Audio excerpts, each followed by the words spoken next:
Bienvenidos hermanos a una lección más del libro de Daniel. Estamos en la segunda lección del capítulo 7. El capítulo 7 les había anunciado a ustedes que le íbamos a ver en 3 lecciones, así que la lección 6 también está en el capítulo 7. Solo que el día de hoy vamos a ver versículos 9, 10, 13 y 14. Le explicaba en la lección anterior que voy a tenerlo de esa manera para poder ubicarlos por lo que estamos viendo diferentes temas. Entonces, allá en donde estábamos viendo en los versículos anteriores, era los 4 vientos que combatían en el gran mar y las 4 bestias. Entonces es interesante ahora para que también usted se pueda ubicar conmigo. El reino de Cristo anunciado en la visión de Daniel capítulo 7. Porque todo esto es importante. Aunque veamos nosotros la actividad humana, la actividad del hombre, lo que el hombre va a estar haciendo, el centro especial o el centro de todo esto es el reino que Cristo Jesús viene a establecer. Claro, el punto más importante de todo esto es nuestro Señor, el Mesías anunciado. Ese es lo más importante. Sin el Mesías no hay reino. Y sin el Mesías tampoco hay salvación para nosotros los gentiles. Así que entonces el día de hoy vamos a ubicarnos versículos 9, 10, 13 y 14. Esto es muy importante que le prestemos particular atención. Porque muchos se equivocan o muchos tienen una interpretación equivocada sobre lo que vamos a estar viendo el día de hoy, porque Apocalipsis nos presenta algo similar. Entonces, al entrar en esto, quiero que usted también se ubique en lo que vamos a ver. La lectura de la palabra es muy importante. Sin la lectura de la palabra, nosotros no vamos a poder llegar a ninguna parte. Así que voy a pedirle que lea conmigo el versículo 9, y esto dice: y vi que fueron puestos tronos, y se sentó un anciano de días, cuyo vestido era blanco como la nieve, y el pelo de su cabeza como lana limpia, y su trono llama de fuego, y un río de fuego procedía y salía de delante de él. Millares de millares le servían, y millones de millones asistían delante de él, y el juez se sentó, y los libros fueron abiertos. En la reseña que le ofrecí a usted, tanto del libro de Apocalipsis como el libro de Daniel, le hago una separación sobre esto porque es interesante. Nosotros tenemos que aprender a observar detenidamente la palabra. Daniel ve que se establecen tronos. Nuestra primera lección tiene que ver con 4 reinos terrenales. El asunto es que hay que hacer juicio sobre esos 4 reinos terrenales y hacer juicio por los justos de Israel. Entonces, esto nos permite observar que dice que se establece un trono porque hay que hacer juicio. Un trono no se establece, sino que para hacer juicio en favor de y en contra de. Entonces, nos ofrece la oportunidad de entender y nos presenta a aquel que se sentó en ese lugar. Dice que su cabeza como lana limpia, o sea, blanca su cabellera.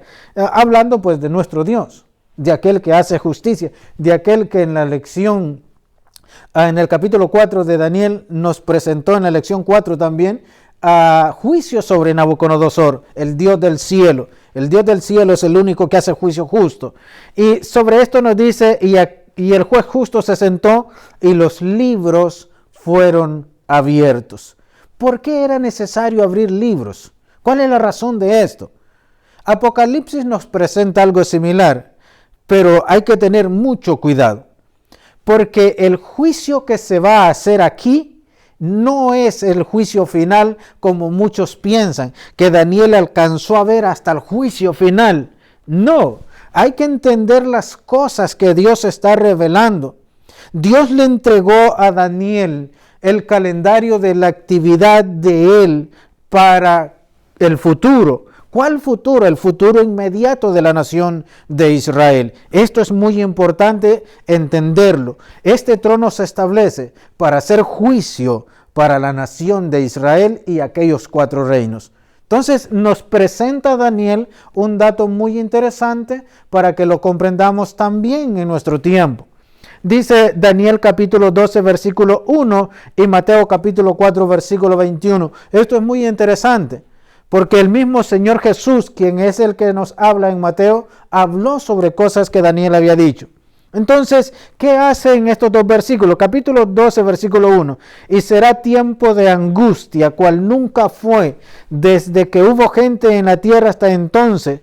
Pero en aquel tiempo será libertado tu pueblo. Esto es muy importante. Tu pueblo, ¿el pueblo de quién? El pueblo de Daniel. De eso estamos hablando.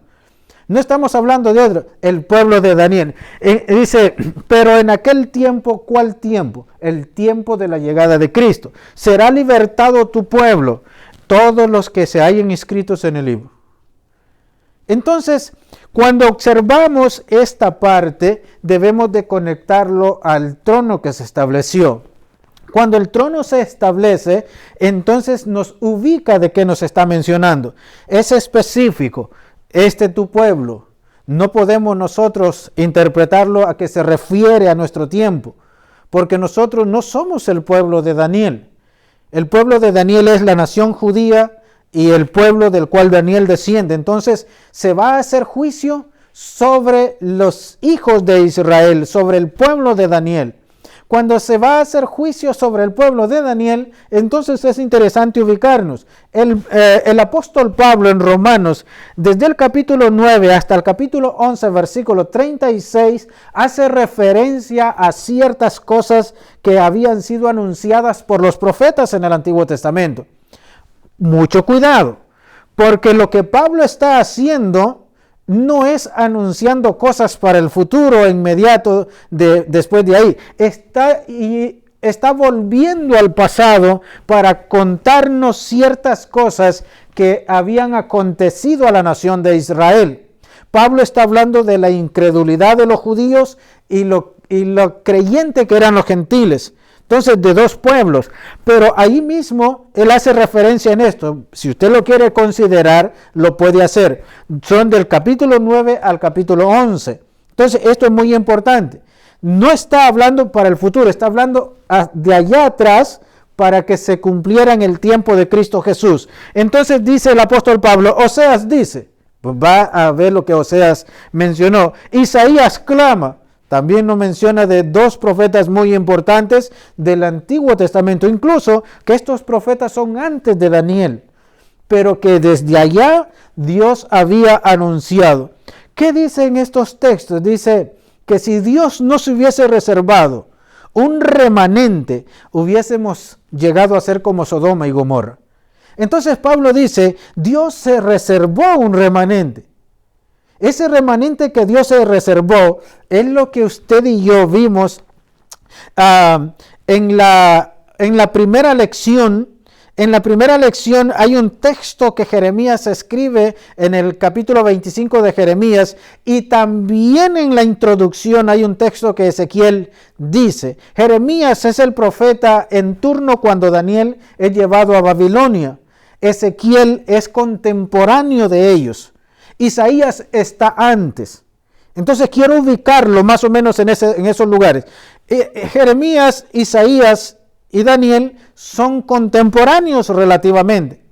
Pero aquí es donde viene una de las cosas que debemos de entender. ¿Qué hace el apóstol Pablo? Va al tiempo del pasado para entonces mencionar que Dios había hecho algo de reservarse un remanente para sí, para no quedarse un pueblo. Se recuerda que allá dice que Nabucodonosor llevó esclavos hacia Babilonia. Bueno, ese es el remanente que Ezequiel dice que Dios se reservó. Pero si vamos ahora aquí, al tiempo que Daniel está anunciando, en aquel tiempo será libertado tu pueblo. Pero le está ofreciendo salvación ¿a quiénes? A los que se hayan inscritos en el libro que se abre en este trono, para hacer juicio. ¿Para hacer juicio sobre quién? Sobre los israelitas. Dios también quiere reservarse, o no quiere reservarse. Dios se reserva un remanente que creyó en Cristo Jesús. Ese remanente que se reservó Dios es el remanente que vivió justamente delante de Él. Dios no destruye un pueblo y se queda Él sin pueblo. Dios no castiga a alguien, porque la justicia de Dios es de esta manera. Él castiga al pecador, Él castiga al desobediente, Él castiga al soberbio, Él destruye al pecador que no se arrepiente. Pero más aquel que vive en justicia para Él, entonces Dios lo guarda y lo reserva. Jamás comprenderemos estos versículos si nosotros no comprendemos de qué está hablando Daniel. Cuando Juan el Bautista vino, todos los dos versículos que tenemos aquí aparecen en Mateo y en Lucas, exactamente lo mismo. Entonces nos está contando algo muy interesante. Usted no lo entenderá si usted va a pasar el trono de Daniel, el juicio de Daniel hasta el juicio final. Usted no entenderá jamás de qué está hablando Juan el Bautista cuando está diciendo. Dice, y el hacha está puesta a la raíz de los árboles. Juan le está diciendo a los judíos de ese momento que ya el hacha está puesta a la raíz de los árboles, ya va a haber juicio. Y miren lo que dice, es el mismo versículo, aparece en el 12, 10 y 12, 9 y 17. Su aventador está en su mano, y el resto del versículo dice, y limpiará su era, limpiará su grano. ¿Qué es lo que Cristo Jesús vino a hacer? Eso es lo que debemos entender. Cristo Jesús viene y con la llegada de Él, entonces es que resaltan los justos, resaltan los que esperaban al Mesías, resalta el pueblo de Dios. Ahí encontramos personajes que solo una vez se mencionan en el Nuevo Testamento. Usted se recuerda de un llamado Simeón, que dice que movido por el Espíritu fue al templo cuando llevaron al Señor a los 8 días de nacido. Y él dice, ya mis ojos han visto la redención de Israel. Dios le había hecho promesa a Simeón que no se lo llevaría hasta que viera al Mesías. Ahí mismo nos cuenta de una señora llamada Ana, una mujer justa también. Se dice de estos dos como personas justas delante de Dios. Recuerde siempre la palabra justicia, porque voy a mencionárselo y espero que le ayude. Vivir en rectitud delante de Dios, eso es justicia. Dios es justo en sus caminos, Dios es justo en su palabra, Dios es justo en lo que hace, Dios es justo aún en el juicio, porque le paga a cada uno de acuerdo a lo que hace. Entonces, cuando la Biblia nos dice que eran personas justas, eran personas que vivían en rectitud delante de Dios. Así todo el pueblo anduviera extraviado, hubieron ciertas personas, cierto grupo, cierto remanente que Dios se guardó. Lo mismo nos habla de José, el esposo de María, por el cual vino el Mesías. No engendrado por José, vamos a aclarar eso. Por ahí aparece cualquier loco diciendo otra cosa. Sino que dice que José era un hombre justo. Cuando se dio cuenta que María estaba embarazada y no de él, él quiso irse. Él quería cargar con la culpa, que lo acusaran de que él había embarazado y se había ido, sin decir nada. Entonces, si José hacía eso, José cargaba con aquella culpa. Y nos habla de María también, una mujer justa delante de Dios. Elizabeth, y la mamá de Juan y el papá de Juan, el Bautista. Entonces, cuando vamos a ver que aquel trono se establece, entonces era para hacer juicio a la nación de Israel y que entonces los justos de Israel resaltaran. No resalta la justicia, no resalta que una persona es inocente, sino hasta que se hace juicio. Entonces jamás se iba a resaltar la justicia de aquel pequeño remanente si no se hacía juicio a los hijos de Israel. Entonces, ¿qué es lo que dice Juan? Aquella gente, generación de víboras. ¿Quién les ha enseñado a huir de la ira venidera? ¿De cuál ira venidera? De la que está inmediatamente ahí. Entonces, ahí mismo les dice, el hacha ya está puesta. Todo árbol que no dé buen fruto va a ser quemado. Aquí mismo, entonces nos menciona, el aventador está en su mano. ¿Qué significa esto?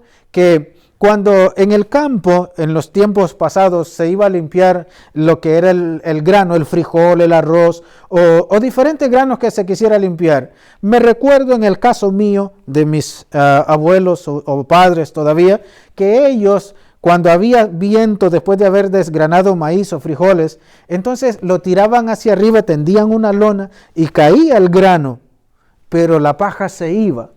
con el viento. Eso es lo que Juan les está diciendo a ellos. Toda aquella paja, todo aquel hombre, aquella mujer que no esté viviendo conforme a la voluntad de Dios, será llevado por el viento. Acá da un dato más estricto, dice será quemado. Entonces Dios hace juicio a la nación de Israel para que resalten los justos.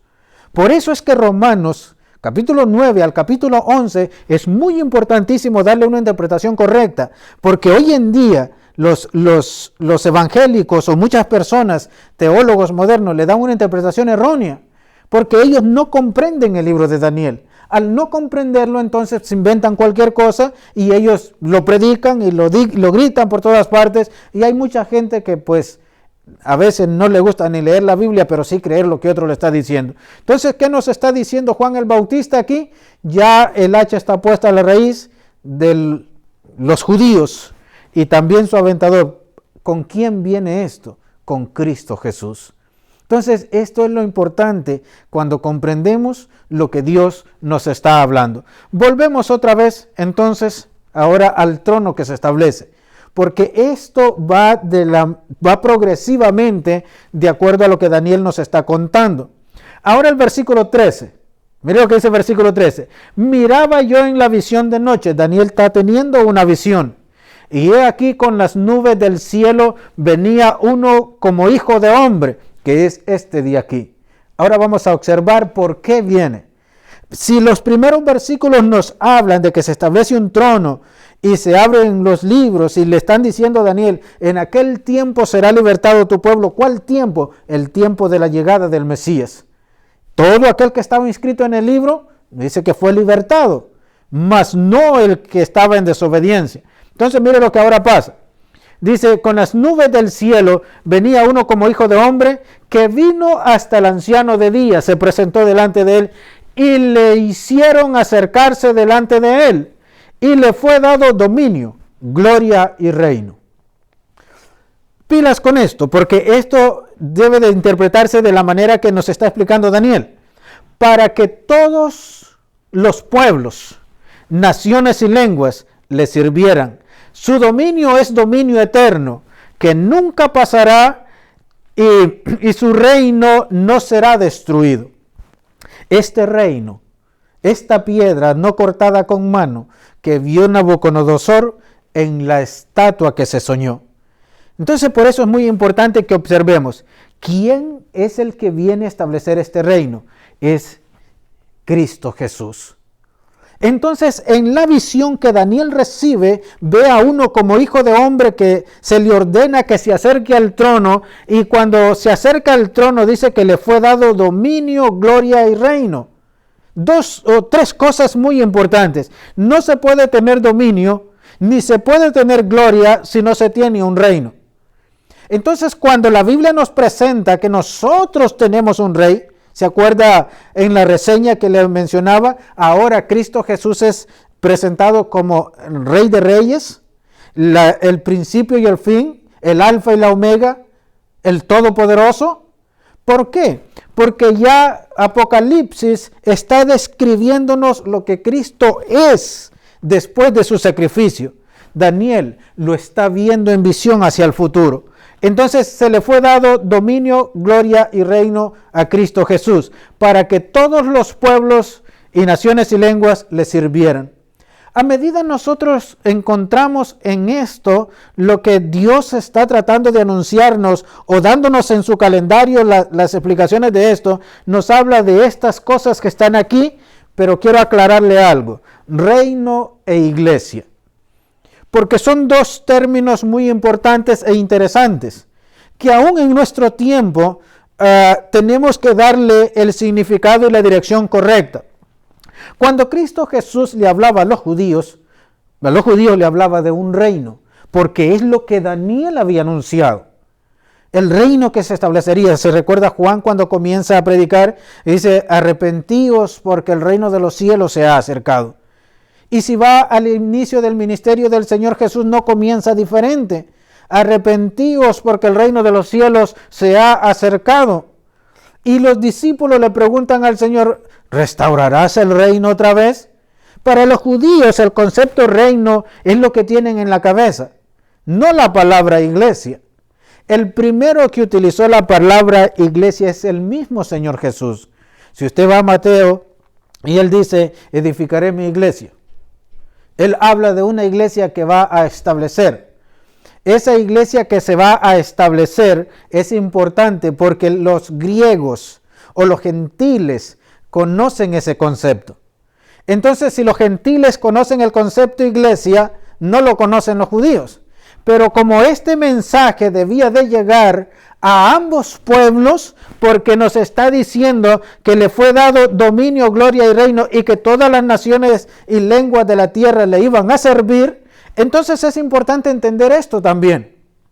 Sin esto, nosotros pues igual seguimos predicando algo que ni nosotros mismos entendemos.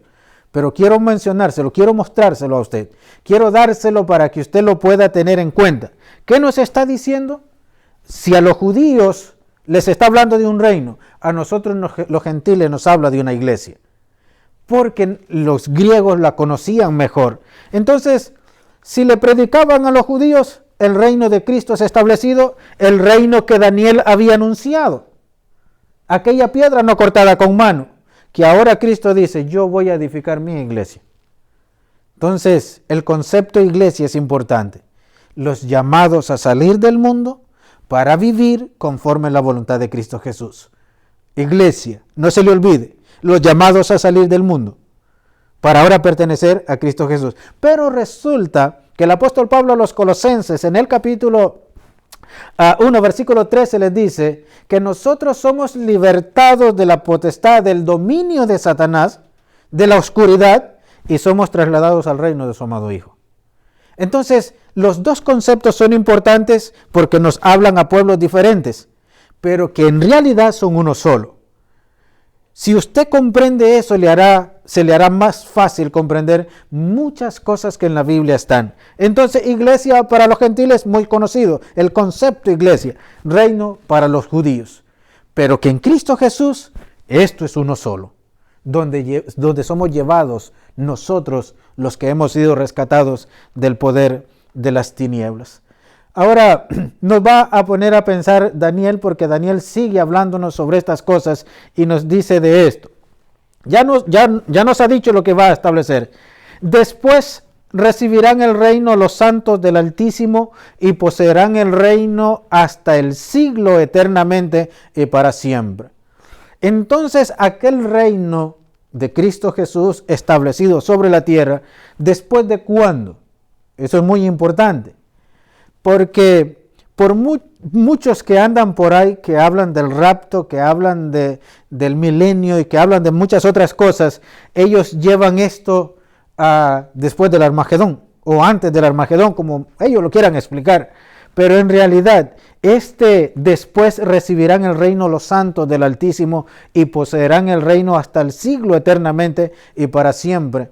Es que cuando Cristo lo establece, el reino se queda en esta tierra y se queda para que nosotros los que vivimos para Dios, nosotros los que estamos para el Señor, lo poseamos. Estamos en el reino, nosotros somos los que vivimos en el reino. Debemos de anunciar este reino al mundo, debemos de predicarle el evangelio al mundo. No nos detengamos, hermanos, estamos cayendo en un letargo espiritual, estamos cayendo en una comodidad donde ya la predicación del evangelio no nos parece mucho, porque se está complicando la predicación del evangelio. Estamos en un lugar donde salir a predicar el evangelio a las calles ya molesta a la gente. Ya estorba a la gente. Eso está anunciado también de que muchos no querrían el evangelio de Cristo Jesús. Pero si nosotros no lo hacemos, entonces estamos faltando al principio de que los santos recibiríamos el reino para siempre. Pero mientras existan hombres y mujeres que tengan ese valor de seguir predicando el evangelio allá afuera, a ser despreciados por la gente, a ser rechazados por la gente, no importará. Porque entonces habrán todavía un remanente que quiera predicar ese evangelio. Versículo 27. Y que el dominio y la majestad de los reinos de debajo de todo el cielo le sean dado al pueblo de los santos del Altísimo, cuyo reino es reino eterno, y todos los dominios le servirán y le obedecerán.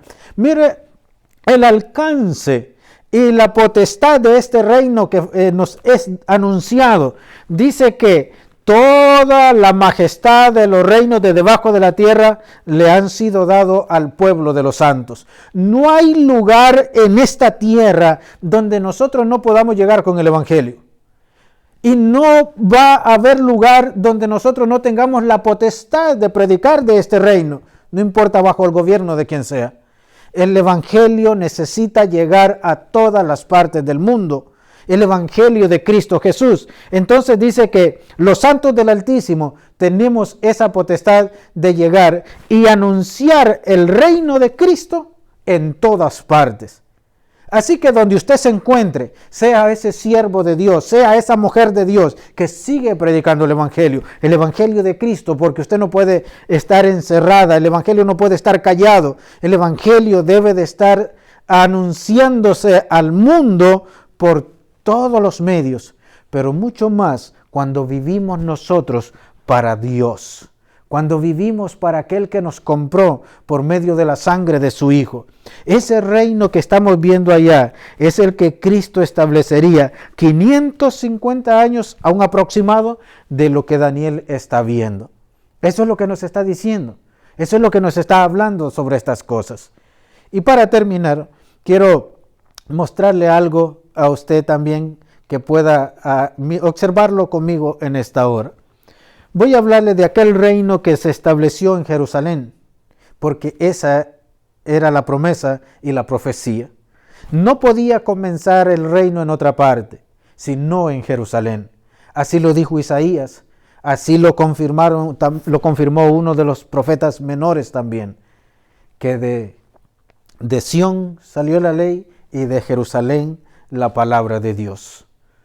Todo esto debe de ponernos a pensar. Cada uno de estos puntos que usted observa aquí fue que después que el reino se estableció, empezó a llenar toda la tierra. El Señor Jesús, cuando iba a ascender a los cielos, dijo a sus discípulos, no se vayan de Jerusalén, esperen en Jerusalén la venida del Espíritu Santo. Porque ese evangelio debe de comenzar a predicarse desde aquí a todas las partes de la tierra, a todo lado.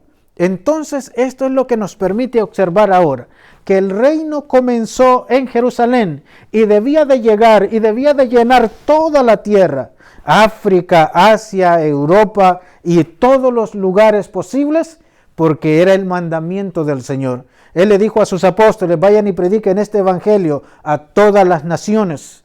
Ese es el mandamiento. Ese es el mismo mandamiento que debemos de seguir nosotros, predicar este evangelio en todas las partes de la tierra.